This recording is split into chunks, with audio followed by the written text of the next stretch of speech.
Mon colonel vit ba propos e bande ko bimana munoko na ye. Ezala ki peka moko ya fragrance qu'il fallait toyer baye d'abord. Donc ça veut dire quoi concrètement? Tu veux dire que soda soka za na poste awa policier za na poste awa na kiriti na bino soki a manqué n'importe quel officier wana za na nguya ya kokanga ya longola na poste. Mon colonel asali outrage na autorité ya munene na mboka oyo.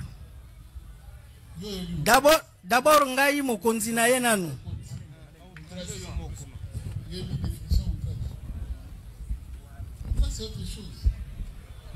Ok, mon colonel a manqué respect na premier ministre.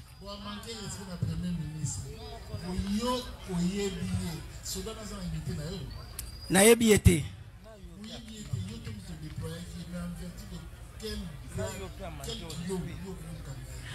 Mon colonel, je pense que tozali ba tokoma kolobaka ba soda toza ba policier toza na règlement presque moko ye moko nanu ngai mokonzo ya ye en tenue correcte a manqué ngana no respect. Problème exact. Voilà. À vos ordres. Il existe une procédure pour la kokanga moto. Surtout ce cas en détachement. Azali ko yenga te azali na ba te nazana détachement na GG market. Alors kokanga ye procédure les andengeni. Mon colonel, mes respects, ezalaki na ka fragrance parce que bazala kebele. À ce temps-là, il fallait kaka kokoma ko récupérer mon colonel. Flagrance yo toujours qualifié fait de flagrance oui bat ba qualifier en flagrance. Indice million monaki na ngo na maboko na ye pour les autres attester qu'il venait de commettre une infraction à peine. Malobane déjà mon colonel, ezalaki maloba moko ya mabe. Maloba oyo ya yena na bimisaki. Abimiseli premier ministre. Premier ministre ezali pona batela ye na botela libota na ye ba biloko na ye nyonso tu. Alors, de dire que soki ayokaki nazali pe le ya lisu na ye pe ya litoi na ye ya mokonzi. Bino moko nde botianga i place wana pona batela ye. Ozuye okangi okena na kendaki na ye na primature et pas il y a chargé de renseignements na biso pour la identification. Est-ce que infraction flagrante procédure na mongo olomoi mukibanda kitambo meki basusi atombe. Mon colonel tozalaki pressé à part ça tozali na mon colonel na lolenge tinda kingana mema parce que ngana sambisa kate. No sambisa kate ba sambisa kabazana kitambo. La police ezana basusi ya kibili. Ogolongola mutu ya kitambo tasele yo na kitambo oya kusambisa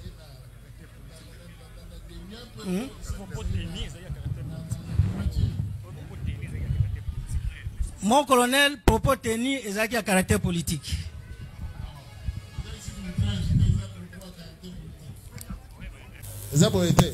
Oui, mon colonel. Nakati ya mission est-ce que vous avez une mission ya kokanga bato na nzela? Mon colonel sokeza na tango fragrance na okiko kanga mutu. Ozana na pouvoir ya kokanga bato na nzela. Mon colonel na okiko interpeller d'abord nazali na pouvoir nanu wana mon colonel. Parce que aujourd'hui si c'était que azala ki soit ya bamba ki libanga, je pourrais le laisser. Non, il faut na sala musala na ngai na tango wana. Tango bozongi bazalaki combien na poste na bango? Tokutaki azalaki ye moko. Aller comme retour bokutaki azalika ye moko. Na aller vraiment totiraki attention na mpanzi wana te. Azalika ka ye moko nde azalaki kona ni ba mabende na ya kangi nzela. Akangi wa ya kitambo elekate. Akangi vraiment nzela. Oui. Oya ba uti côté biso to utaki na ville. Donc nzela place na moya ezate. Siko azaki ko ete bakilia bango kuna bao bakota basomba baleka. To senga ki e ko senga. Aboui. Après si réponse, là c'est monsieur Fungola Nzela premier ministre aleka. apesi réponse monsieur natangi sabino na école nini. C'était ça. Pour na yo tan bozonga azalaki ye moko.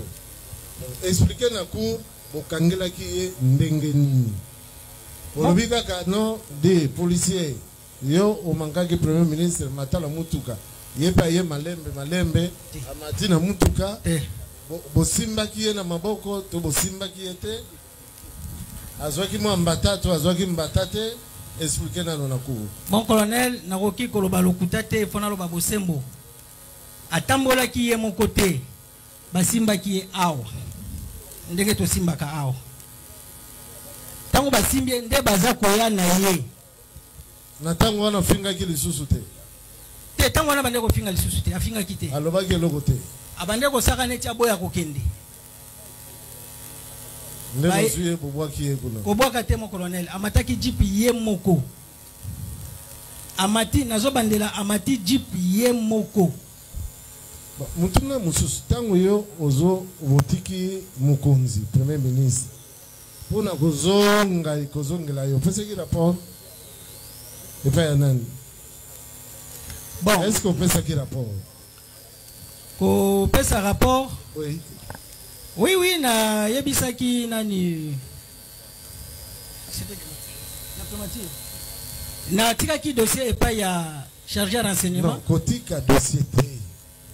Dossier oyo kotika pas chargé à renseignement selon version de fait na yo tango bozuye boye na ye ndo confier ye na maboko ya chargé à renseignement.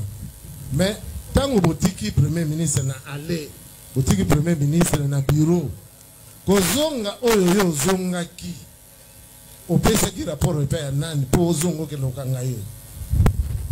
Bon, na solola ki na commandant sécurité na yebiseka ke mutuana oya finga ki biso na tiki ye epa ya chargé à renseignement. Mbote Madekona biso ya Réveil Congo, merci beaucoup de votre fidélité. Ceux qui bomoni biso ba liboso, en tout cas n'hésitez pas d'aimer notre vidéo, de commenter et de la partager.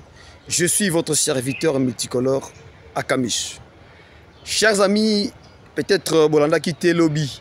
Procès Yande Konabiso Fiston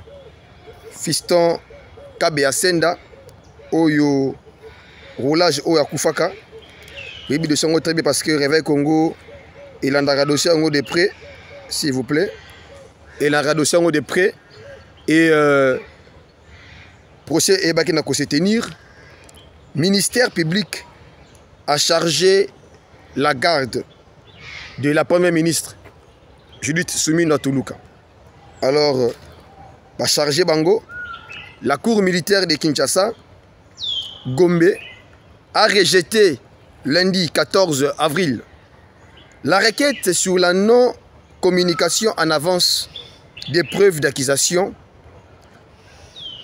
aux avocats des 7 policiers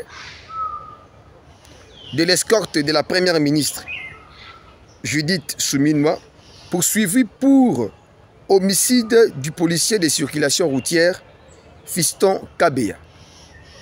Ce dernier est mort à la suite des coups reçus selon le ministère public. Chers amis de Réveil Congo, on a parlé de ça ici depuis longtemps et on s'est demandé même, est-ce que la justice congolaise va faire appel à un médecin légiste pour aya à ça la constat par rapport à l'Iwa, il y a un qu'on a vu sur Fiston Kabeya, Senda, est-ce que Akufaki réellement n'a pas causé blessure ou ezala qui malade de Moussou soit dans un tonaye, abandé Kobela, mais peut-être Batubandé Koye Baté, ou comment on ne sait pas. On a parlé de ça ici, chers amis de Réveil Congo. Mais, d'après les constats faits par le ministère public, va confirmer que Ndeko, s'il vous plaît, Jean, ils ont dérangé à 30 minutes. Va confirmer que non, Ndeko Fiston Kabeya a Koufaki n'a pas causé blessure. O Yazwaki. Azwaki ba causé blessure. Et Zande ba causé blessure. Wana. O Mimaki na liwa. Wana zali d'après les ministères publics. Donc je pense que ça ne sera plus important. Babenga mexemoko légiste aya pour que à ça la contrôle pour ceux qui akufa qui n'a pas causé blessure qui m'a dit donc c'est ça d'abord ce qu'on doit retenir comme la première information. Alors il s'agit d'une audience de flagrance. Nous découvrons tous ensemble les éléments du dossier. Nous n'avons pas dressé des procès-verbaux en amont au parquet militaire, a rétorqué le magistrat du parquet militaire pour justifier ce rejet. Alors, violation, il y a consigne et homicide. On va maintenant entrer un peu en détail ici. Ces prévenus sont poursuivis pour violation des consignes et homicide. Comment on a bango bandeko na rêvé Congo. Baza au nombre il y a 7.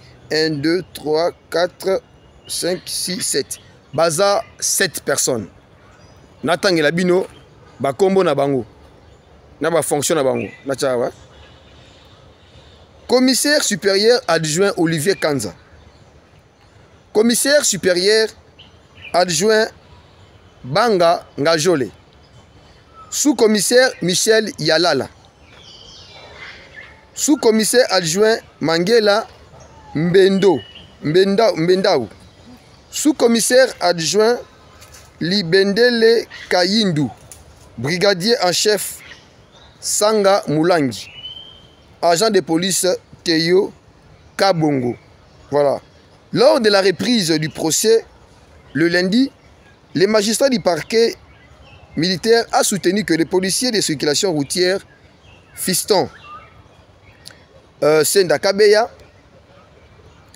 avaient bel et bien été tabassés, bêta qui est vraiment, avant sa mort par les prévenus. A rappelé qu'en date du 25 mars 2025, la première ministre quittait son bureau pour se rendre à la cité de l'Union africaine, sur invitation de la haute hiérarchie. Curieusement, contre toute entente, quelques minutes après, on verra les mêmes cortèges revenir, cette fois sans Madame la Première ministre, cette fois-là. Le commissaire supérieur adjoint, Olivier Dounia Kanza, semaine avec sa suite pour tabasser les policiers Fiston Kabeya Senda à son poste de service et malheureusement, la mort s'en était suivie à la suite de coups reçus. Vous comprenez, chers amis? Tango bango ba lekaka bakei baketika la première ministre na OIA, donc na Union africaine na UA. Quelque temps après ba rozonga lisusu bazongeli nde ba bandi ko beta ye. Donc de quoi déclarer Kawana a raison. J'ai suivi des journalistes qui sont manipulés. Dire que non, la personne qui témoigne peut aussi mentir. C'est déraisonnable. Déraisonnable. Et puis ça fait la honte pour ces journalistes-là. Ils sont en train de minimiser la vie d'un être humain. De surcroît, un policier, de surcroît, un agent de l'État, de surcroît, quelqu'un qui a fait un travail comme il se devait. Il était professionnel. Je vais encore vous lire ici, vous allez voir comment est-ce que, même alors que le monsieur est mort, Moutoy ko défendre bakeno ndekowana yemoko amataka na mutuka oyo kenela bango na si c'est je ne sais pas si c'était là où amataki yemoko malembe yemoko mutu moza simbaka ye alors ba image oyo bende ko sikira wana ezali kuta mawana bino outrage à la première ministre. Écoutez maintenant, c'est que bango bande ko accuser na makambo ndeko Fiston ayebaki na ko sala ok non ayebaki na ko asaki na outrage na chef na premier ministre. En réaction, le commissaire supérieur adjoint Olivier Kanza, chargé de la sécurité de la première ministre Jules Souminois, a dit lundi n'avoir pas brutalisé les défunts Fiston Kabeya avant de les remettre à l'autorité compétente pour outrage au chef du gouvernement. Le policier Fiston Kabeya avait insulté Yokane Babi à Fingaki. Balobi Fiston Kabeya Senda à Fingaki premier ministre. Babi a finga kiye.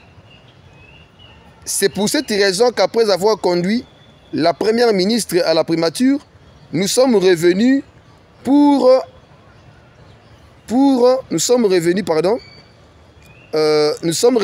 le conduire à l'autorité compétente en la personne du commissaire supérieur Banga pour l'auditionner, car il s'était rendu coupable d'une infraction flagrante, en l'occurrence l'outrage. Il était monté dans la Jeep sans que quelqu'un ne les brutalise ou ne les blesse. Voilà les mensonges. Les mensonges, je crois que ce sont des mensonges. Est-ce que M. Fiston Kabea Senda a mataki na mutuka, na Jeep wana la police wana, sans que Babé taillé? Voilà un peu, chers amis, comment la chose se présente. Donc, la cour militaire a chargé l'escorte. Il y a Madame la Première ministre. Nous allons voir comment est-ce que le dossier va poursuivre son cours, hein, on dit son cours. Voilà, chers amis, après on reviendra en tout cas pour vous dire paix à son âme et que Dieu puisse garder sa femme et ses enfants. Ça fait très mal de voir ce monsieur qui est décédé alors que vraiment il avait encore des jours à vivre, à passer sur terre. Malheureusement, la cruauté humaine a permis à ce que le monsieur puisse mourir. Même si Afingaki, Premier ministre, est-ce qu'il faut pas bombayer? Même si Mouta fini, est-ce qu'il faut pas bombayer? Non, on peut les corriger, on peut les sanctionner, mais il n'y a pas forcément parce qu'il y a Bomi Moutouté. Voilà, chers amis de Réveil Congo. Merci beaucoup de votre fidélité. Donc, je reviens tout à l'heure parce qu'on a une petite réunion à côté là où je suis. Merci. Aimez, partagez et commentez.